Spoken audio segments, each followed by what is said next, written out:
এটা আর কিছুদিন পর আমাদের বিয়ে 4 বছর হয়ে যাবে, কিন্তু এই 4 বছরে আমার হাজব্যান্ডের যতগুলো নাইট শিফট গিয়েছে, আমি একদিনের জন্য আর কি রাত্রিবেলা ঘুমাইনি।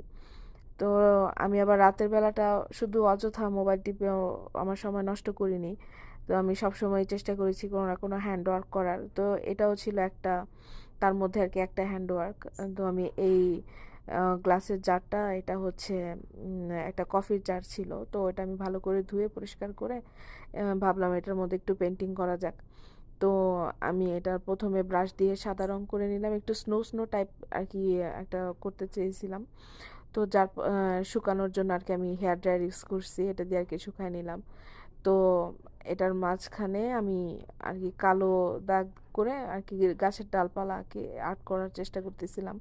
আমি আসলে ব্রাশটা ভুল ব্রাশ নিয়ে ফেলছিলাম। আসলে ডাল আর্ট করার জন্য যে ব্রাশটা দরকার ছিল, সে ব্রাশটা আমি আসলে খুঁজে পাইতেছিলাম না। তো যাই হোক, যেটা হাতের কাছে ছিল ওটা দিয়ে আর কি আমি কোনো রকম আর্ট করে নিলাম।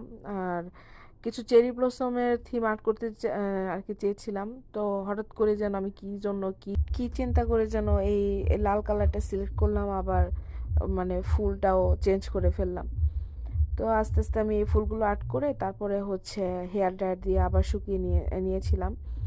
আর উপরেও একটু ছিটা ছিটা আর কি ব্রাশ দিয়ে সাদা রং ইউজ করে উপরেও একটু স্নো টাইপের আর কি কাজ করেছিলাম।